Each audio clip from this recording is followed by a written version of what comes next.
Hello everybody, John the Statistic Guy here, and welcome back to Cinema on the Nile. I want to introduce myself, and here's Joe, Filmmaker Man, guys. Welcome back. This is our third episode, and we're going to be talking about episode 6, Return of the Jedi. So, as you can see, we're in the mood because episode 6 is dark, gloomy, and full of fun things to talk about. So, John, back to you. Tell them about it. Well, as you can see, we changed our poster. We're going to hopefully be able to do this with some of the movies that we want to do, especially the big blockbusters. But everyone's like, oh, but that's episode 7. Yes, we know. So we're going to be talking a little bit more about episode 7. We're also going to be talking, obviously, mainly about episode 6.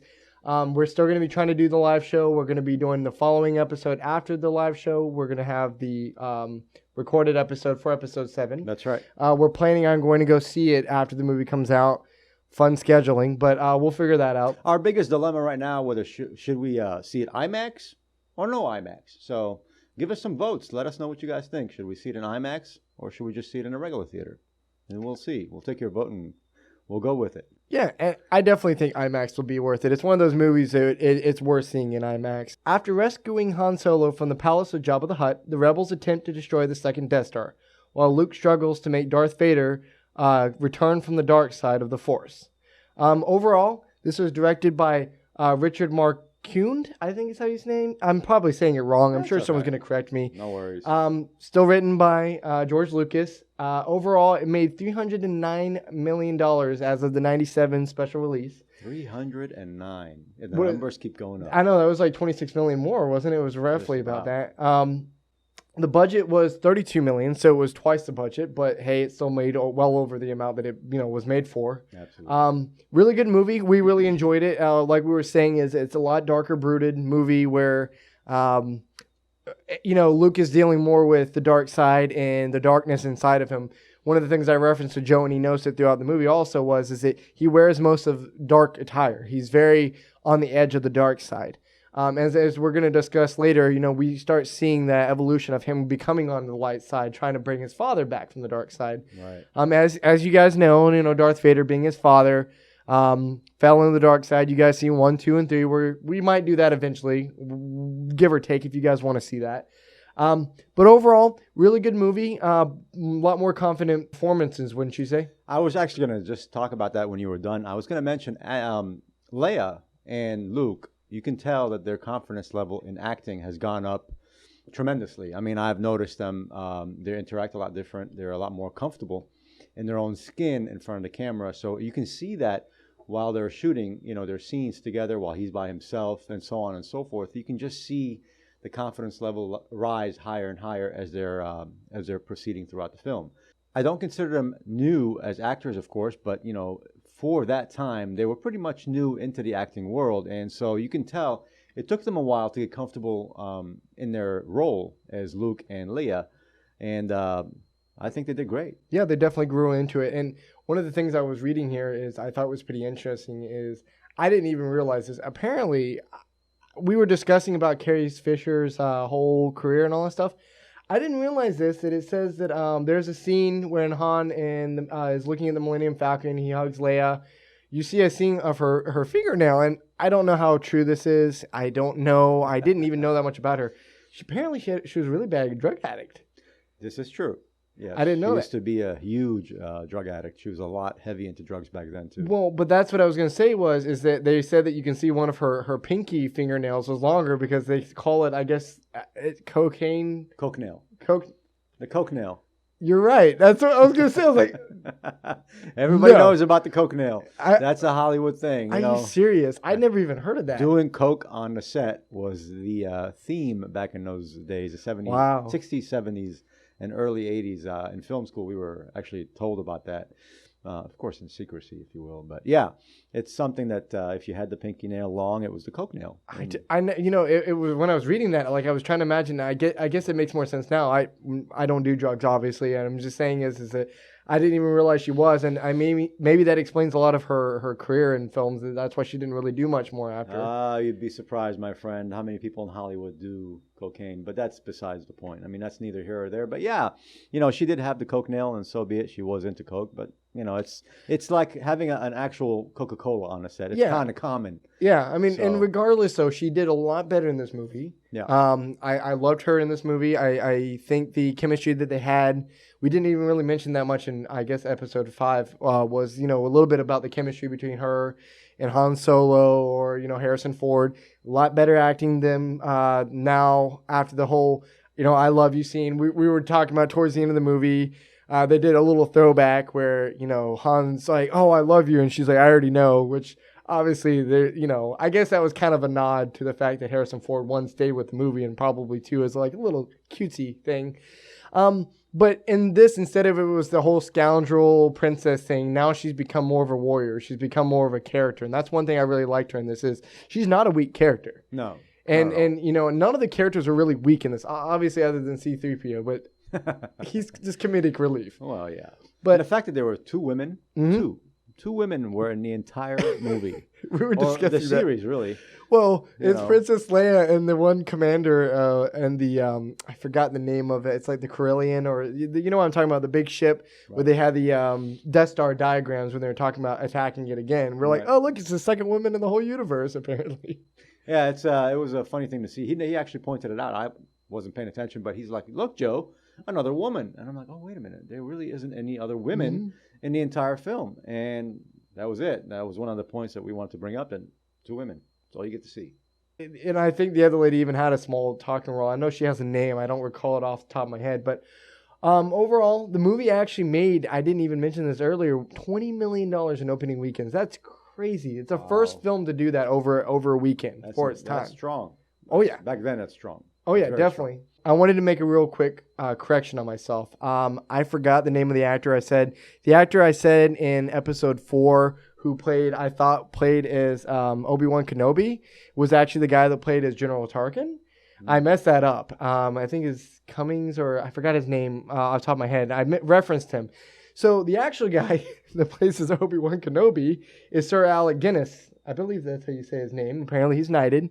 The guy that played Obi-Wan, they were actually saying in this movie, compared to a lot of the stuff, because obviously he played a small role because he's the ghost, Right. It took him 1 day to film all of his stuff. Wow. Yeah.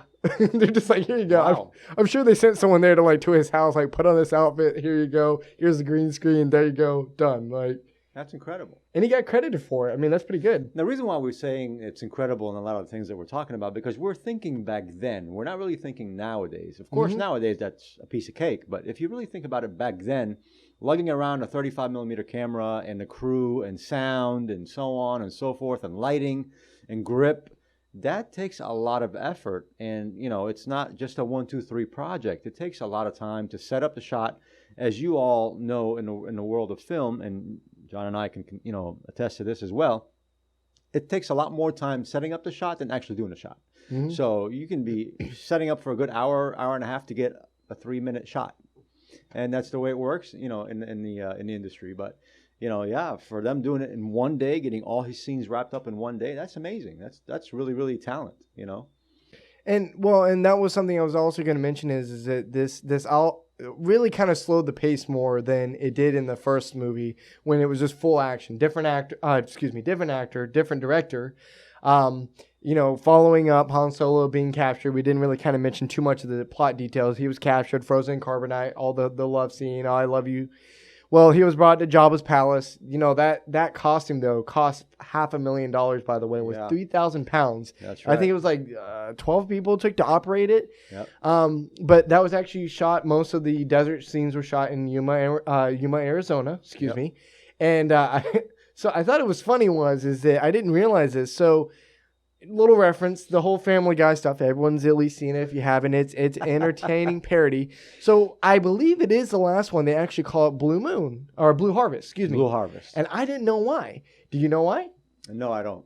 Apparently that was the code name for the movie before they actually released a title, because by the third movie, George Lucas realized so many people were going to the materials and stuff that they needed were going to overcharge it. So it was under a Blue Harvest was the name. Was that considered a working title? Yeah, it was a working title because he wanted to keep it secret. He actually had merchandise made for Blue Harvest. He had all this stuff because he wanted people on the production, because he kept it so secret, to not know it was, he didn't want everyone to raise his prices. That Like makes they sense. figured, oh, he's, George Lucas, he has a lot of money. He did, but there's no point in wasting all that money. Right. They put up fences around the area. They even put up like signs that it was like a horror movie. Supposedly, Blue Harvest was supposed to be a horror movie.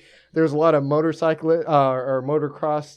You know what I'm talking about, the dirt bikes and all that stuff they would go through. Dirt bikers, yeah. Dirt bikers. And he actually put up signs because he was trying to get them from going on set. Wow. And I didn't even realize it was that big of a thing. But apparently that was a little throwback that they had. They called the last one Blue Harvest. And it's another thing in Hollywood you guys will also get to know as we go through this. There's a lot of things that use working titles before they come with the title, the final title. So you'll see that in Hollywood often. I mean, you won't see it, like you won't see it with your naked eye, but if you go back and you research, you'll see that there's a lot of things that start out with a working title, and it could be the ending title, or it can be totally changed and has a whole total new name. So, working titles is something that Hollywood consistently uses till this day. So, it wasn't something that was, unusual for Mr. Lucas to do. A great idea, actually. Yeah, considering, publicity for something like that nowadays. I know they call, like, the James Bond movies, they always have, like, a working title. Usually it's, like, James Bond 25. Like, they don't know what name of the title they're going to choose until way rightfully later. so, yeah. I mean, if you think about it, it's supposed to be that way, because right now you're writing, you're not really concentrating on giving it a name. Mm-hmm. Just get the writing out of the way. And then once the writing, of course, is out of the way, then you can go ahead and give it a title and whatnot, and then you collaborate with your friends and your coworkers and so on and so forth. And eventually you come up with a working title like the ones that we've been seeing in the last 20, what did you say it was? 26? Mm-hmm. My favorite part that I actually liked in the ending of the movie was the fact that Luke got to be with his father and got to see his father's face, which, of course, back in those days when you were young and you're watching, you were hoping and praying that we all get to see his father's face, because, we all want to see what's behind the mask, who's behind the mask. And I, when I was younger, thought it was going to actually be James Earl Jones. Mm-hmm. He would have a black father. That would have been a twist. That would have been interesting. You I know. mean, to be honest, though, you reminded me of one of the things. It's a very unique scene. I love how the fact that the actual actor who played it did that only small role. David Prowse, who mainly portrayed all the movies as the guy in the suit. Right. He stayed in half the movie. The second half of the movie was his stuntman, Bob Anderson, for all the stunts and the fighting. Because majority of the stuff we see with, Darth Vader was the fighting scenes. Right. He didn't do the fighting scenes. Of course not. James Earl Jones did the voice. And what was Sebastian Shaw was the guy without the mask. So 4 people in this movie played as Darth Vader. The main, obviously, a few filler voices, but the main voice being, James Earl Jones. Everyone loves Darth Vader. Very unique that Sebastian Shaw had such a big role that he became the face of Darth Vader. Yeah, and that's what I was saying when he, the final reveal and you see the face, I'm like, oh, there's the blue eyes. Mm-hmm. There's the bald head, because he had to make sure, he had to wear that thing and it wasn't sitting on his hair. Well, I know what. Well, no, he wasn't. He was bald too, because if you remember from 3, he was burned. He was burned. That's right. He was burned. Yeah, and you can even see the scars. And a lot of people speculated, was he burnt from the Force lightning whenever he got attacked? Right. And people didn't. Obviously, I don't know if it was just creative writing or smart planning, or a lot of people discussed that obviously he had written most of the script and most of the story. Obviously, he did some revisions for 1 through 3, but it makes more sense that he was burned. Right. It makes more sense why he's on a respirator, all that fun stuff, and why he had the atmospheric suit. Still love the iconic scene. Very tall character for what it's worth. A lot of it, they say is robotics. The iconic scene you laughed at is that whenever Luke Skywalker fights him at the end and he cuts off his hand. Right. And then he realizes, I'm just like my father. That's right. And that was what we were discussing, and we're going to talk a little bit more about it probably, is that he wears dark throughout. And I was telling Joe, I said, what was unique about this movie is this is the first time where Luke is close to the Force and the dark side. That's right. And he wears dark throughout. He makes a lot of brash decisions, to be honest. He doesn't, if you really think about it from 1 through 3, the way they portray Jedi in 1 through 3, he breaks a lot of the rules. Right. He's very impatient. He's still brash. And that was something Yoda was saying is being basically careless and brash is going to lead you down to the dark side. Right. And ultimately, the fight was very unique because it was a tipping point. He loved his father. He let it influence him to fall into the trap with the Emperor.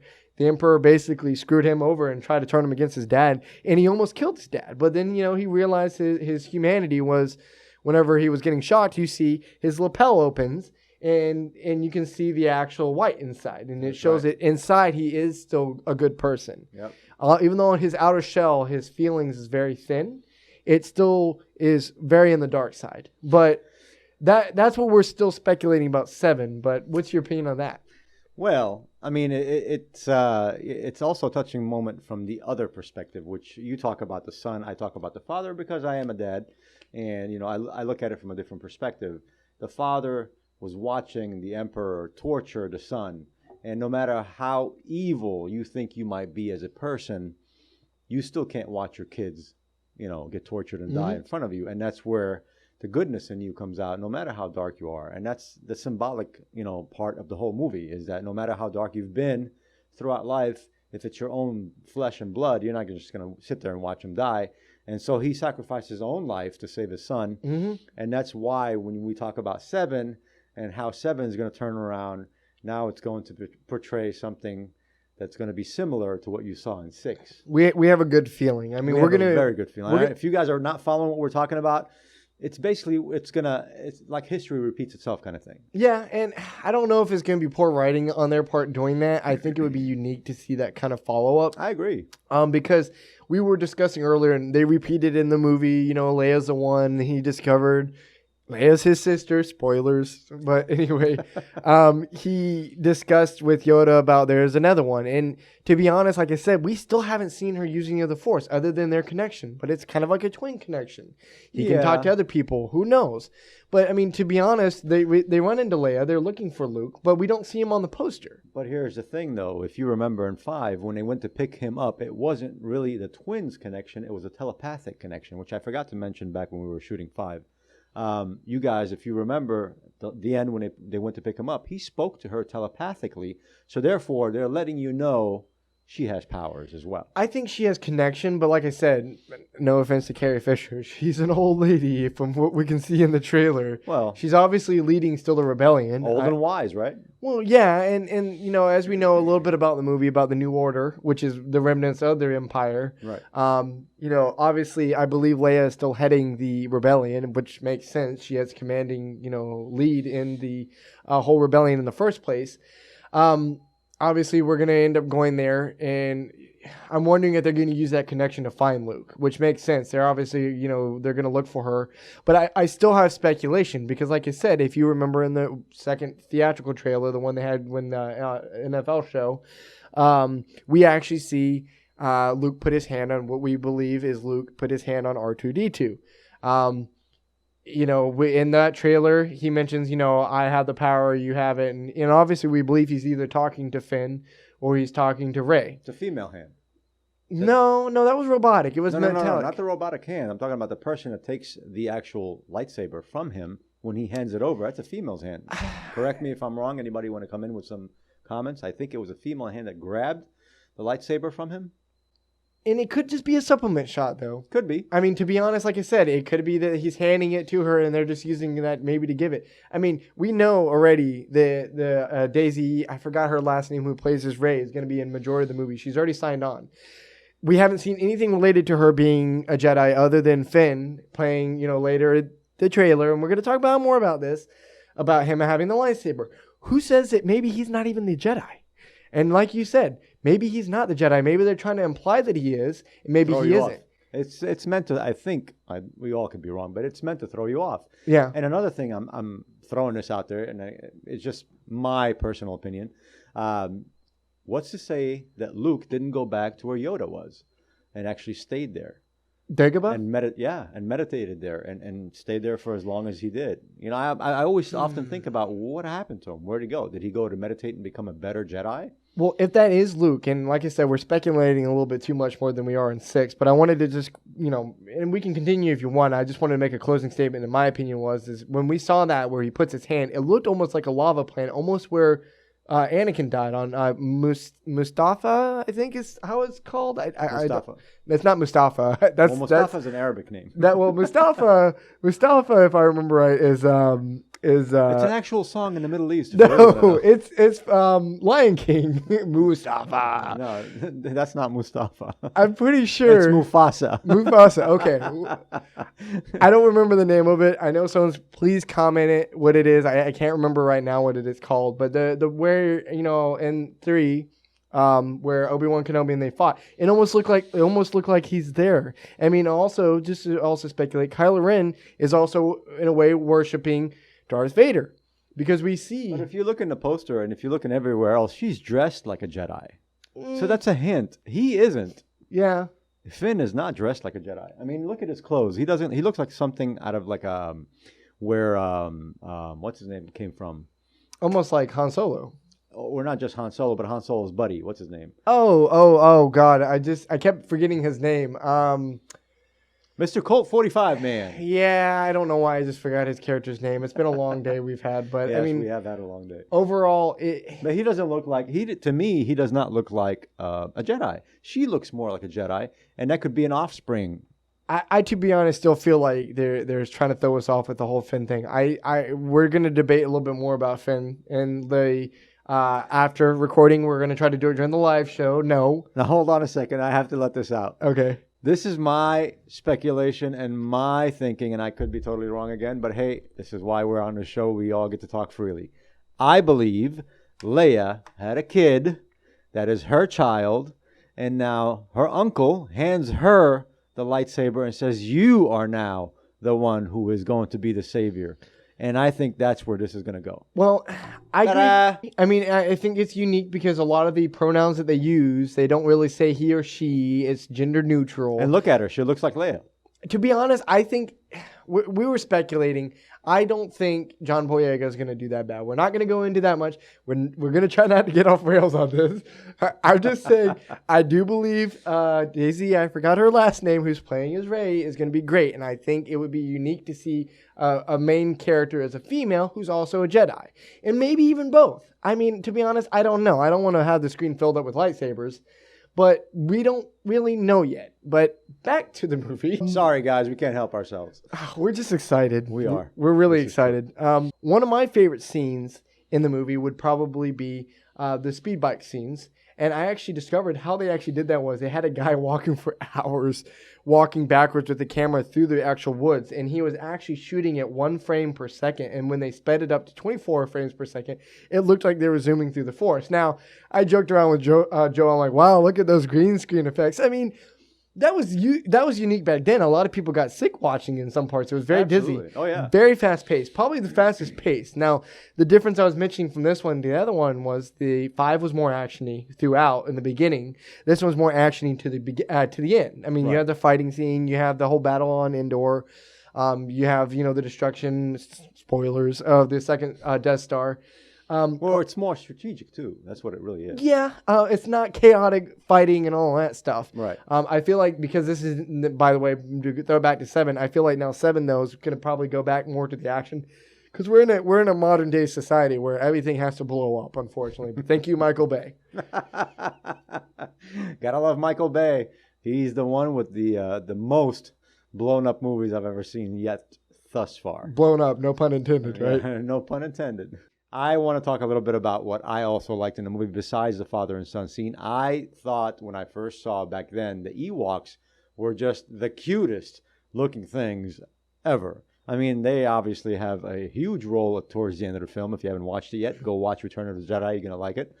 And then, of course, they spun off and had their own film. But in the movie, they did wonderful. Their own film? I'm sorry. Well, you know what I mean. I know what you mean, but... But they really did have their own film. It was all about them. And they had a TV show. They No, they also had a movie. They had well, I know, but I'm saying they had a cartoon show that was Well, they terrible. also had a cartoon that was not that great, but the actual movie did well. Oh, I know what you're talking about. It was kind of cheesy. It was called The Ewok's Adventure. I know what you're talking about. I forgot about that. Yeah. Well, and one of the things I was going to say that they actually did that I believe it was probably production design, or I forgot the name of the character, or the person that was the head of it. They overall needed to have more excuses to make toys and more kid friendly, and that's where they came up with the whole idea with the Ewoks. They were Distribution and production, folks. That's what it's all about. Hey, and it worked. And it worked. Yeah. Absolutely. Probably one of my favorite scenes in the movie is the Death Star runs in the first and the last movie, 4 and 6. One of the things I didn't realize is that we found out the fact that it's actually 460 times larger than the original one. Yeah. I guess they're comparing it to Endor. I mean, I don't know what they're measuring on. I don't know if that's really considered expanded universe information. They don't really reference in the movie, but it makes sense. Why not build it bigger if you're going to build it again? Why not? One of the other things a lot of people don't realize is Dennis Lawson, who plays as Wedge Antilles, is in all 3 movies. Now, he's a very unique character. He's considered like Luke's best friend besides, Han Solo and his sister. Even though he has a small role, he's in every single one of the movies. He's in the first run through the Death Star, helping support Luke Skywalker. He's also on Hoth, fighting the snow speeders.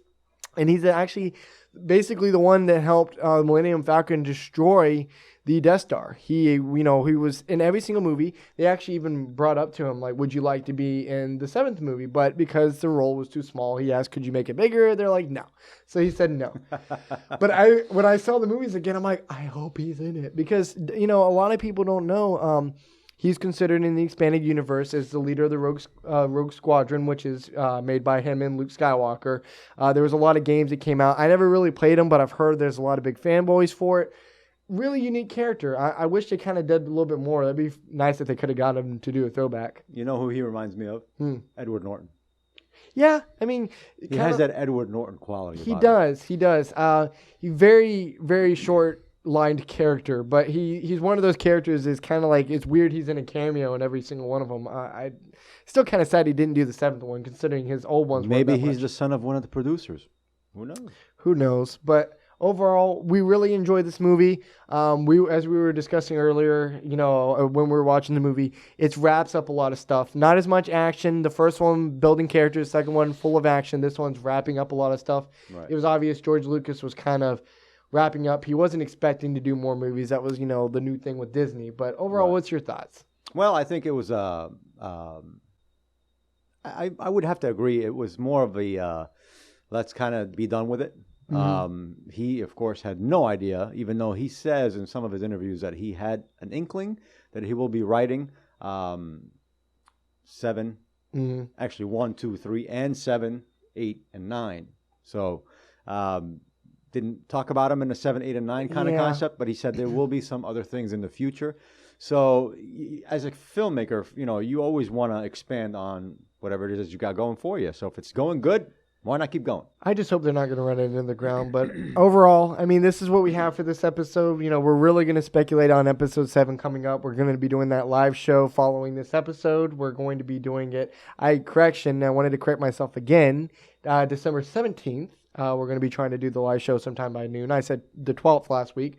Actually, we said the 11th is when it comes out. It comes out on the 18th. Yep. But it's some states actually have a pre-show or the night before kind of thing. Mm-hmm. For us, it'll be Thursday night, and we're going to try to catch that show. But please let us know what you think we should go watch it on. IMAX theater? Yeah. Or we're definitely a regular theater. Well, we're definitely going to go try to see it. We're still trying to figure out if we're going to do the live show then, if we're going to do we have a lot of ideas what we want to do with 7, because not every day do you have a Star Wars movie come out. You know what I mean? Exactly. So it's going to be a huge issue for us and a huge good thing and not a bad thing. It's a huge feat for us to definitely conquer. So we're looking forward to that. There's no doubt about it. And we would love to see you guys tune in the live show, and we'll take it from there. Hey guys, I also wanted to remind you, check out our Facebook fan page. Also, share, like us on Facebook, like and subscribe us on YouTube, share our information. Go check out Patreon. It's a monthly subscription. You pay what you want. It helps us keep the show going, keep it awesome. We were really hoping that this keeps going. Let us know what kind of series you guys want to see, what movies. overall, we're still debating what we want to see, what we want to do with this show. We would like your input, so please comment what you would like and let us know. Absolutely. And as always, See you on the Nile.